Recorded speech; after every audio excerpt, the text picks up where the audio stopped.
Hay un canto maravilloso que es muy adecuado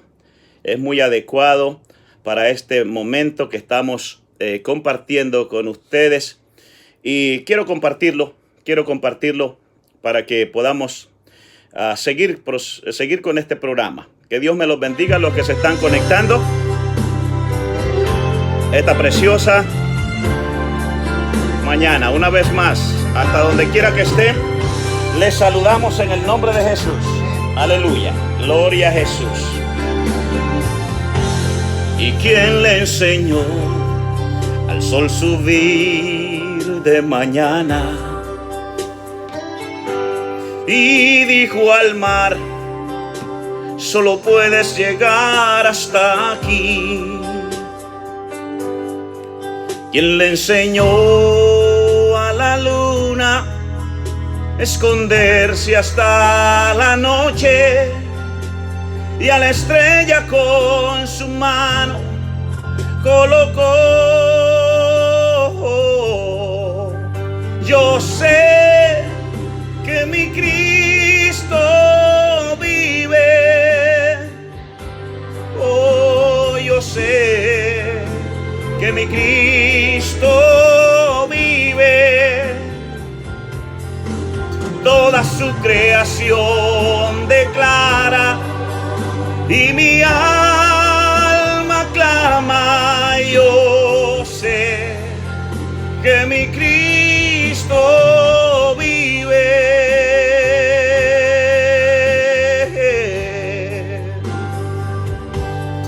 El mismo Dios que creó el universo corre hacia el débil, el cansado y el caído. Y esas tiernas manos que siempre me sostienen, a la muerte y al infierno conquistó. Yo sé que mi Cristo vive. Oh, yo sé que mi Cristo vive. Toda su creación declara y mi alma clama. Yo sé que mi Cristo vive. Yo lo siento en mi ser. Él vive y por siempre proclamar el precio de mi pecado. Con su vida fue pagado, pero Él vive hoy y la tumba vacía está.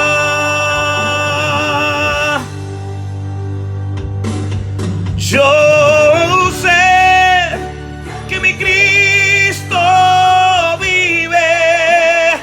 Oh, sí, yo sé que mi Cristo vive.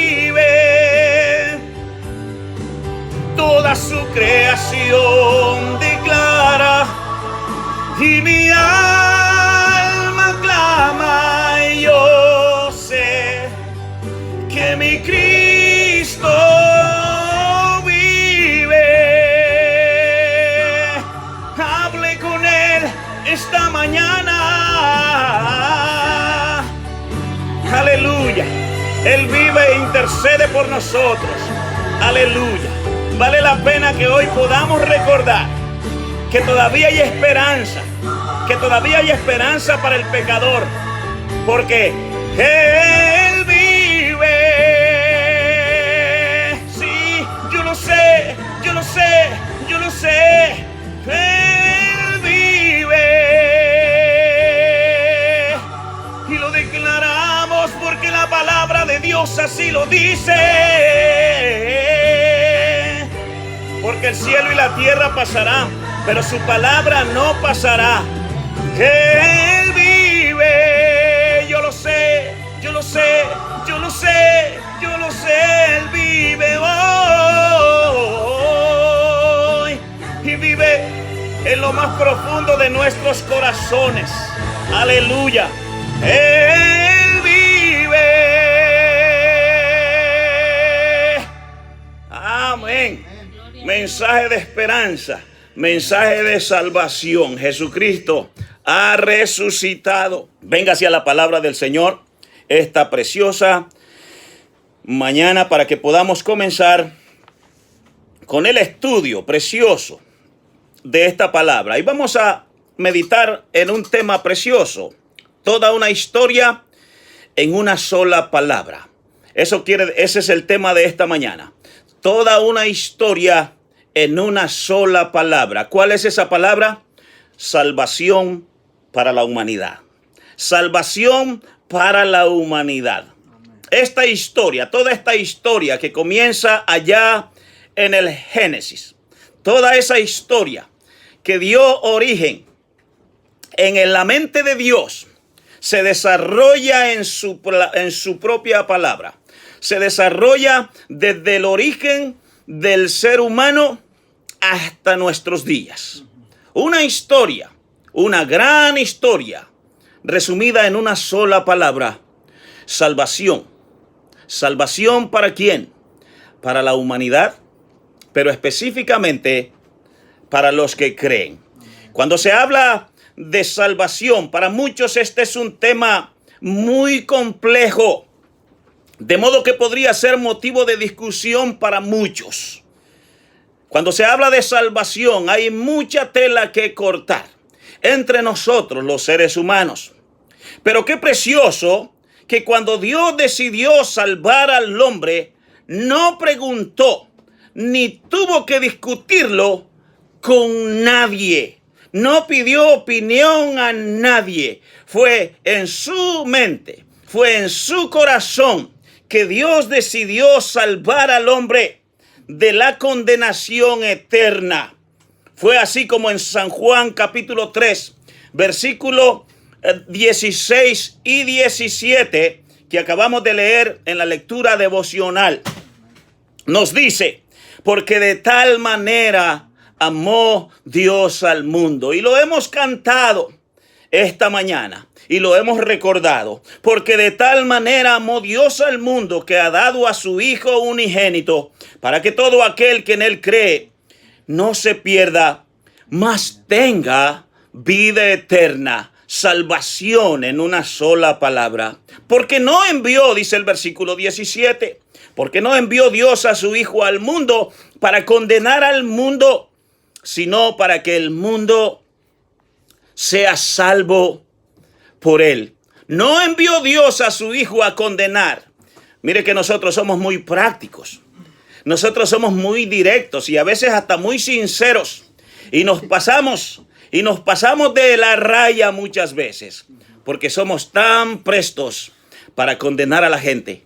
Así somos los seres humanos. Sin embargo, Dios, en su plan perfecto, dice la palabra de Dios, que no envió Dios a su Hijo para condenar al mundo, sino para que el mundo fuera salvo por él. ¿Por qué no envió Dios a condenar al mundo? Simple, sencillo, porque el mundo ya está.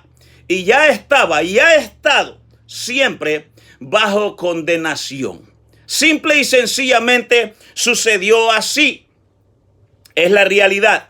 El mundo está bajo el maligno. Así que el mundo está bajo sentencia de muerte. No es nuestro trabajo condenar a la gente. La gente se condena por su propia decisión. Pero para nosotros es nuestra obligación y nuestro deber decirle a un mundo que hay esperanza en Cristo Jesús. Es así como nosotros lo creemos. Cuando meditamos en el texto que acabamos de leer, y dice la palabra de Dios que todo aquel que en él cree no se pierde. Es importante meditar en ello. Porque algunos dirán: yo creo. Entonces yo te digo, demuéstralo. Si tú crees como Dios anhela que tú creas, entonces demuéstralo. Dice la Escritura en Santiago 2:19, ¿tú crees que Dios es uno? bien haces. Es importante que meditemos en ello. Cuando la palabra de Dios nos manda estos mensajes directos al corazón. Mira eso, tú crees y muchos creen y muchos dicen ser cristianos. Y muchos piensan ser o decir lo que realmente no son. Pero ¿qué dice la palabra de Dios? ¿Tú crees que Dios es uno? Bien haces, dice el apóstol Santiago, capítulo 2, versículo 19. Pero mira cómo lo enfatiza. También los demonios creen. Entonces es importante que tú medites en ello. ¿Crees tú? Entonces demuéstralo. Porque aún los demonios creen. ¿Y sabes que los demonios lo demuestran? ¿Cómo lo demuestran los demonios? Con temblor. Con temblor, dice el apóstol Santiago, aún los demonios, también los demonios creen y tiemblan. Ahora yo te pregunto a ti, ¿tiemblas tú cuando escuchas la palabra de Dios? ¿O te burlas cuando la escuchas? Es interesante meditar en esto, en tu corazón. Esto hace una gran diferencia en lo que realmente tú eres. ¿Tiemblas cuando escuchas a Dios hablar? ¿O te burlas cuando alguien te predica la palabra de Dios? Esto dirá todo de ti, porque eres tú quien decide lo que tiene que hacer. O creer haciendo lo correcto, o perderte creyendo incorrectamente. Esta historia de salvación, volviendo al tema, la gran historia, la larga historia de salvación, comienza desde el principio, en el huerto del Edén, con el primer hombre y la primera mujer, con el primer pecado y el primer cordero, aún el primer animalito que fue sacrificado. El primer hombre, Adán y Eva, dice Génesis capítulo 2, versículo 7. Entonces Jehová Dios formó al hombre del polvo de la tierra y sopló en su nariz aliento de vida, y fue el hombre un ser viviente. Todos y la mayoría de los seres humanos conocemos la historia del primer hombre y la primera mujer.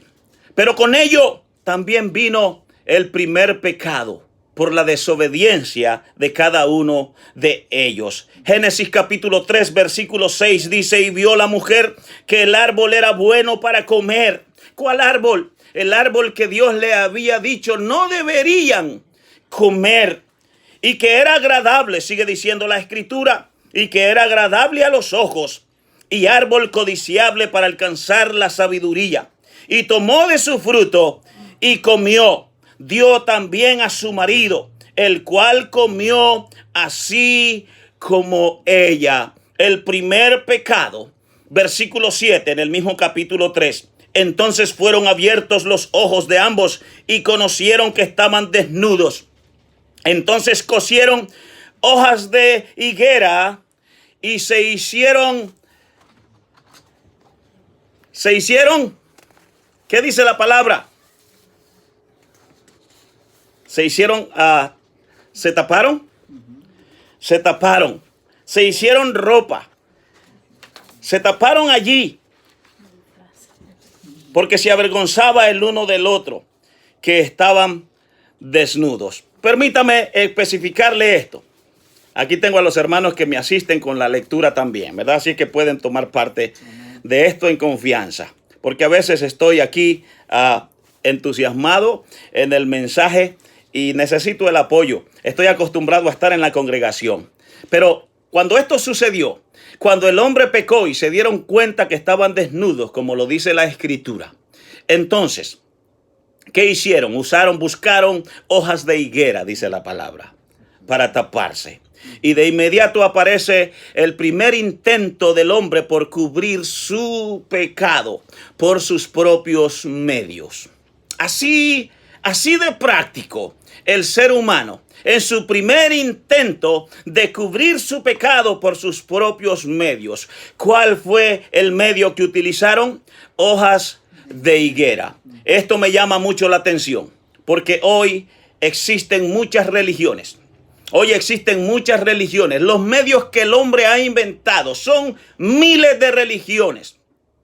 Son cientos de miles de religiones las que el hombre ha buscado para llegar a Dios por sus propios medios. Esto no es nuevo en el corazón del ser humano, porque el hombre siempre ha buscado sus propios medios para cubrir su pecado o para que algo haga la diferencia en el pecado del cual todos hemos sido partícipes. Sin embargo, lo que Dios hace, lo hace por sus propios medios y de una mejor manera. Entonces Dios cubre la vergüenza del pecado de los hombres. Y dice la palabra de Dios en Génesis, allí mismo en el capítulo 3, en el versículo 21, dice: y Jehová Dios hizo al hombre y a su mujer túnicas de pieles y los vistió. No importa lo que el hombre haya hecho, y aún en su vergüenza, conseguir sus propios medios para tapar su pecado, aún en ello, Dios tiene compasión y Dios tiene misericordia, y hace Dios lo que tiene que hacer. Es Dios obrando, lo que nos da a entender que Dios tomó un animalito inocente, porque en ese tiempo, en el huerto, en lo que Dios había creado, a los animales, a la vegetación y aún a los seres humanos, todo Dios lo había creado perfecto. Y el hombre era inocente hasta que pecó. Aún los animalitos eran inocentes, pero ahora pagan el precio por el pecado de la humanidad. Y un animalito tiene que ser sacrificado para tomar su piel y vestir al ser humano, a Adán y a Eva. En este contexto, no es casualidad que ahora encontramos a Abel ofreciendo una ofrenda que agrada a Dios, que tenía que ver con un sacrificio. Génesis capítulo 4, versículo 4 dice: y Abel trajo también de los primogénitos de sus ovejas, de lo más gordo de ellas. Y miró Jehová con agrado a Abel y a su ofrenda. Tenía que ver con un sacrificio. Tenía que ver con la manera en cómo ya desde el principio el hombre había aprendido a buscar el favor de Dios. Y aquí estaba Abel haciendo lo correcto. La historia de Caín y Abel ya todos la conocemos. Caín no hizo más excelente sacrificio que Abel. Si no fue Abel, no por el hecho de que Caín era agricultor o porque Abel era precisamente cuidaba y criaba ovejas, porque no había ningún pretexto para no poder conseguir un animalito también y sacrificarlo.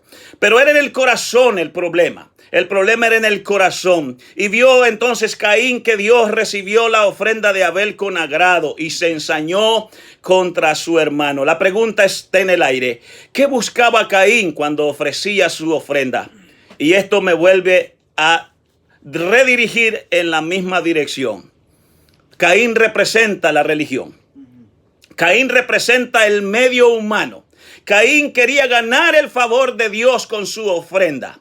El corazón de Caín estaba en el lugar incorrecto. Fue Abel quien hizo más excelente sacrificio, dice la palabra. Porque era el corazón de Abel el que estaba precisamente viendo Dios. Pero aún el corazón de su hermano se ensañó contra él y lo mató. Las religiones han matado en nombre de Dios.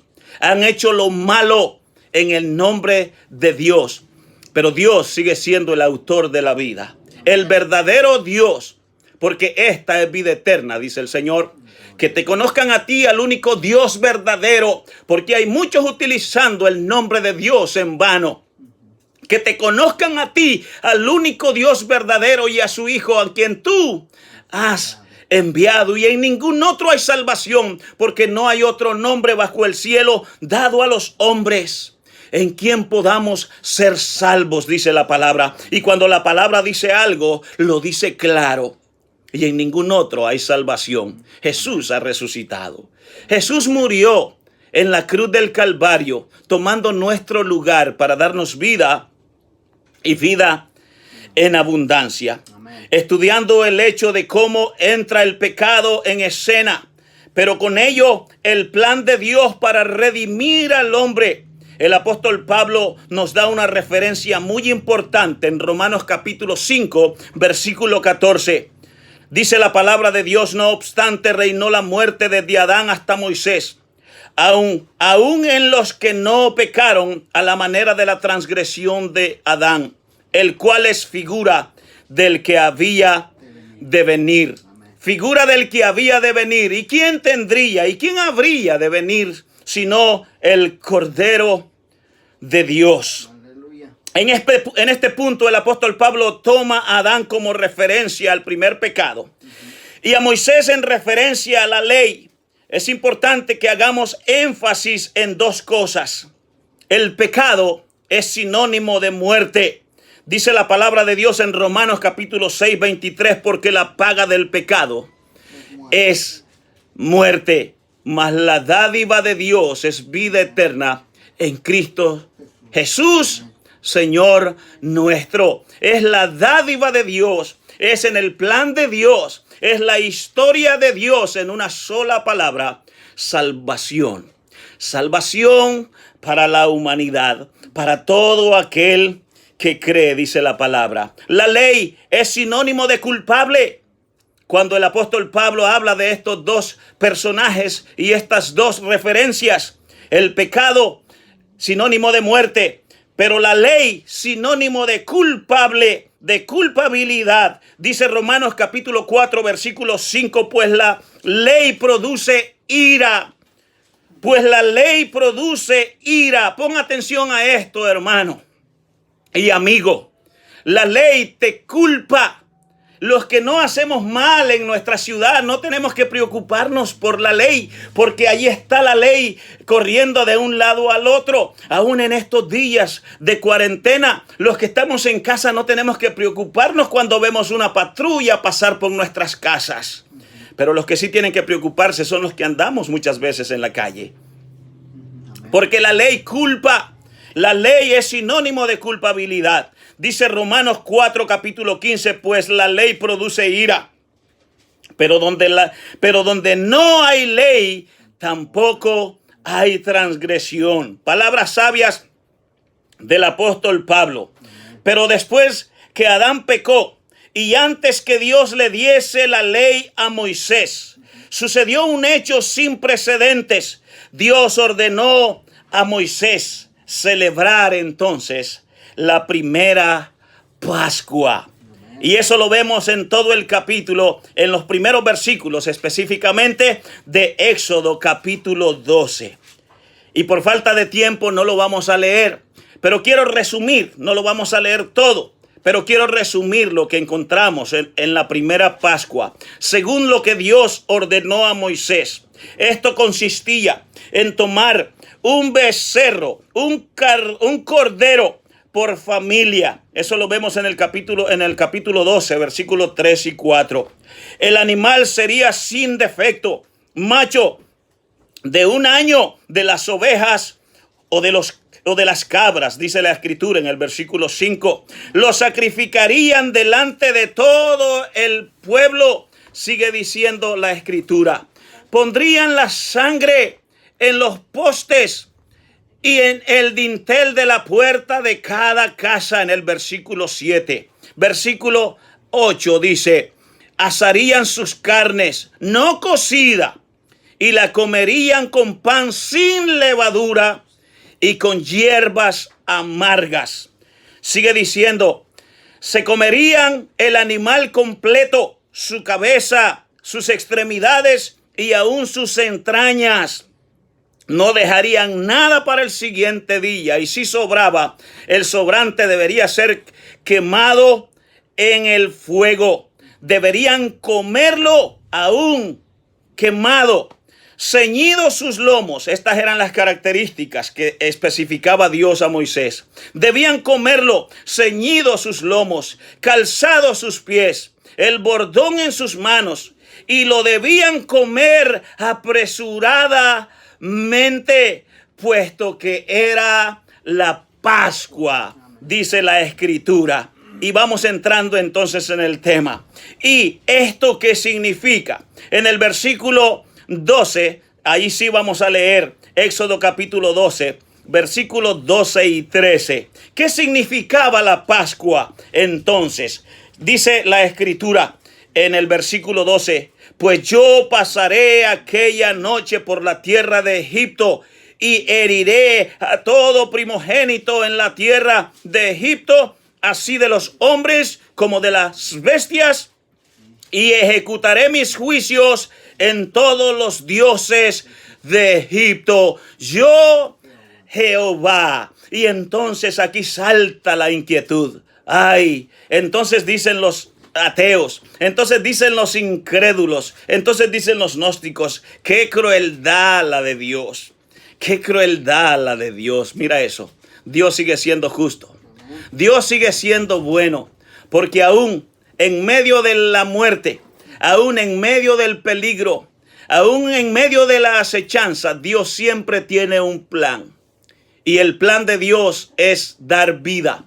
El plan de Dios sigue siendo salvación para la humanidad. Y Dios estableció entonces ese día entre los hombres, entre los que temían a Él, porque el pueblo de Egipto era precisamente enemigo del pueblo de Dios. La palabra del Señor dice que su pecado los alcanza. Y es aquí como nosotros vemos que no es Dios realmente matando. Es precisamente el hombre buscando apresuradamente la muerte, porque la paga del pecado es muerte. Y es así como funciona la Escritura. El cielo y la tierra pasará, pero mi palabra no pasará. No es Dios haciendo un acto criminal, es el hombre voluntariamente apresurando sus pasos a la condenación. Porque esta es la condenación: que la luz vino al mundo y los hombres amaron más las tinieblas que la luz, porque sus obras eran malas, dice la palabra del Señor. Pero sigue diciendo en el versículo 13 la Escritura, Éxodo 13. Y la sangre os será por señal en las casas donde vosotros estéis, y veré la sangre y pasaré de vosotros, y no habrá en vosotros plaga de mortandad cuando hiera la tierra de Egipto. Gloria a Dios, porque aún la Pascua significaba esperanza para los hijos de Dios. Esperanza para los que creen en Él.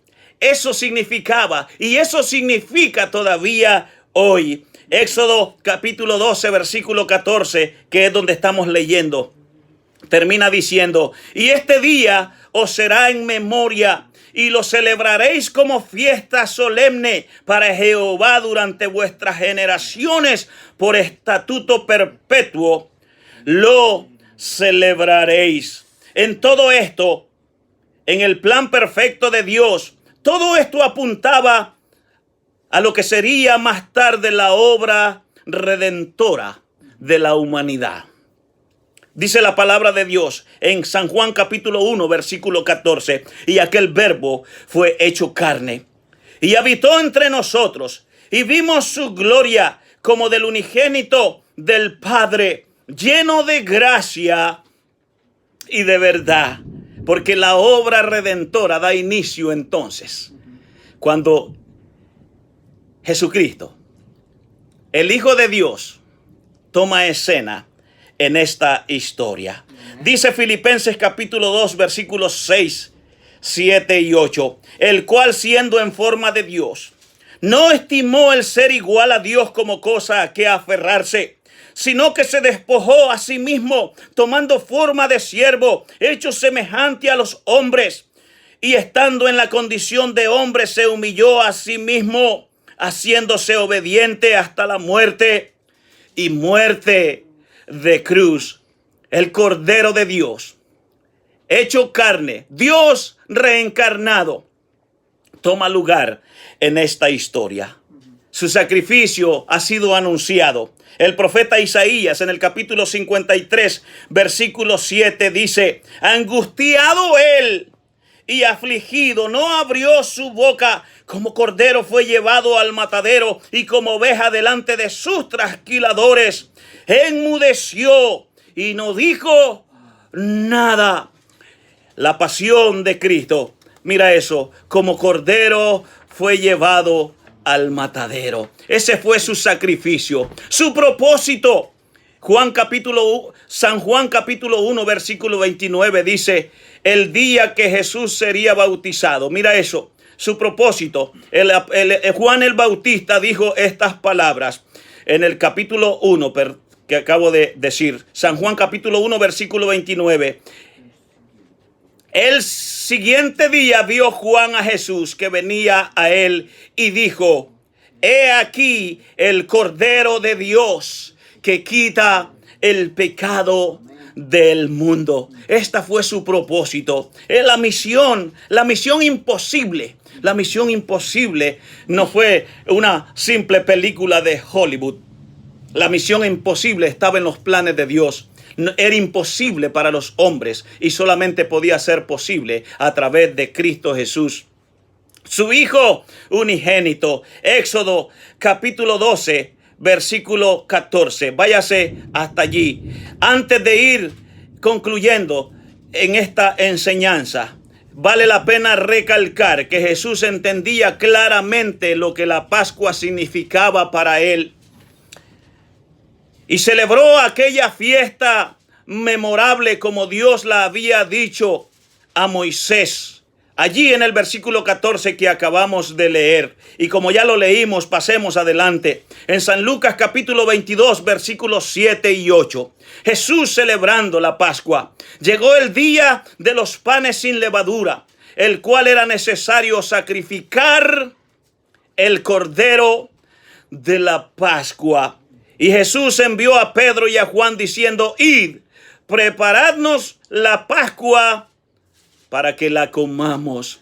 Sin embargo, entonces era necesario un último cordero y un último sacrificio.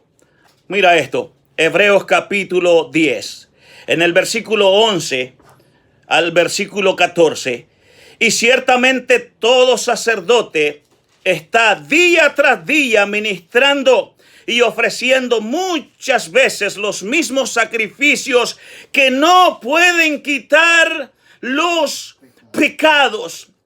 Todo esfuerzo humano, todo medio humano sigue siendo inútil para quitar el pecado de los hombres, el pecado de la humanidad. Lo declara la Escritura. Lo vemos desde el principio, desde el primer pecado, desde la primera excusa, desde el primer medio que el hombre utilizó para cubrir su pecado.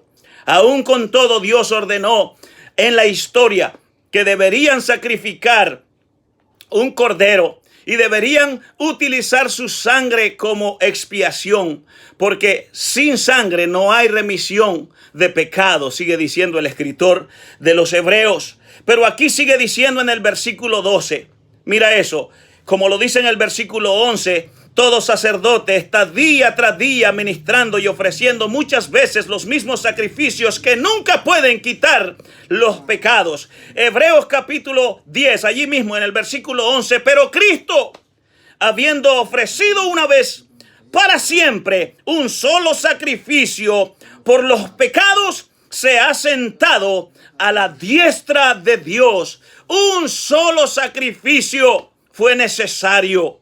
Un último sacrificio fue necesario. Sigue diciendo el versículo 14, porque con una sola ofrenda hizo perfecto para siempre a los santificados. ¿Y quiénes son los santificados? ¿Recuerdas el primer punto al principio? Los que creen verdaderamente en Él. Amén. Los que creen verdaderamente en el Hijo de Dios. Porque el que cree en el Hijo tiene la vida. Mas el que rehúsa creer en el Hijo no verá la vida. Es aquí donde representamos nosotros, donde entendemos claramente la representación, más bien. Es aquí donde nosotros claramente entendemos el mensaje. En el versículo 10, si te regresas, en Hebreos capítulo 10, en el versículo 10 dice, en esa voluntad somos santificados, mediante la ofrenda del cuerpo de Jesucristo, hecha una vez para siempre. Ya nosotros no sacrificamos al Hijo de Dios. Ya nosotros no necesitamos sacrificar al Hijo de Dios. Ya no necesitamos comer su carne. Ya no necesitamos beber su sangre. Un solo sacrificio fue más que suficiente. Y con ese solo sacrificio nos ha santificado. Este fue el plan de Dios en su Hijo Jesucristo. Todos los demás medios y todos los demás ritos siguen siendo inútiles a los ojos de Dios. El cielo y la tierra pasarán, pero mi palabra no pasará. En conclusión, y así es como esta historia. La historia de Dios se resume en salvación. Una sola palabra. Este fue el plan de redención para la humanidad en su Hijo Jesucristo. Y volvemos a recordar las palabras de las palabras del apóstol de Juan. En el Evangelio según San Juan. Ese versículo que todos y la mayoría de la gente conoce. Juan 3:16. Porque de tal manera amó Dios al mundo que ha dado a su Hijo unigénito, para que todo aquel que en él cree no se pierda, mas tenga vida eterna. Amén. Antes de cerrar, Él no quedó en la tumba. Él no quedó en una cruz. Un solo sacrificio, una sola muerte, un solo cordero fue más que suficiente. Pero no quedó en la tumba. Él resucitó, como lo dice San Mateo capítulo 28. Y lo voy a leer rápidamente del versículo 1 al 10.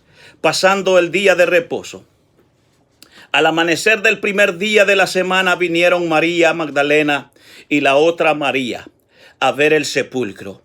Y hubo un gran terremoto porque un ángel del Señor descendiendo del cielo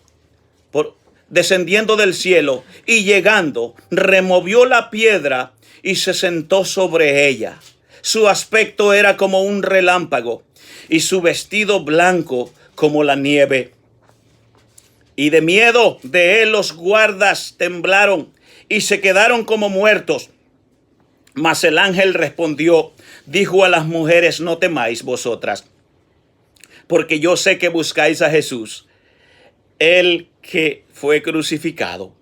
No está aquí, pues ha resucitado como dijo. Venid y ved el lugar donde fue puesto.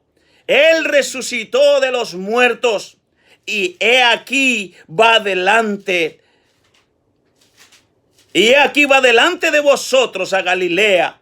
Allí le veréis. He aquí os lo he dicho. Entonces ellas, saliendo del sepulcro, con temor y gran gozo, fueron corriendo a dar las nuevas a sus discípulos. Y mientras iban a dar las nuevas a los discípulos, he aquí Jesús les salió al encuentro diciendo, ¡salve! Y ellas, acercándose, abrazaron sus pies y le adoraron.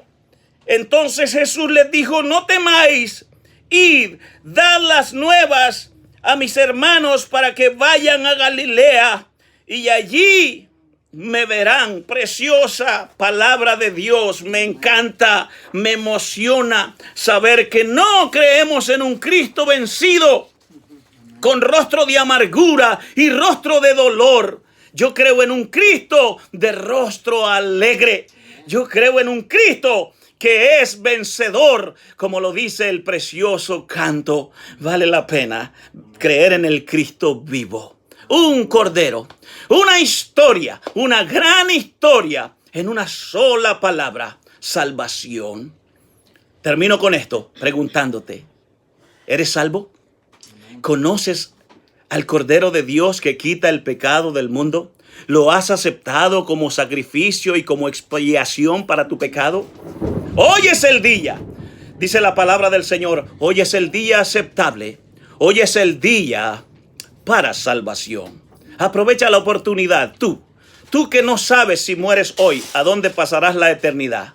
Aprovecha la oportunidad que todavía Dios te ha dado hoy, al estar en este momento con nosotros, escuchando este mensaje todavía, mensaje de esperanza, mensaje de salvación.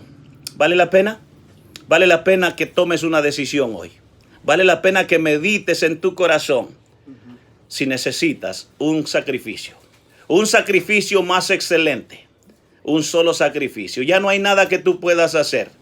Los medios religiosos son medios humanos y todo lo que los hombres hacen es limitado, pero lo que Dios ya hizo por ti, lo que Dios ya hizo por ti es lo más importante. Es aquí donde vamos entonces nosotros a ser más sabios, a ser más decisivos.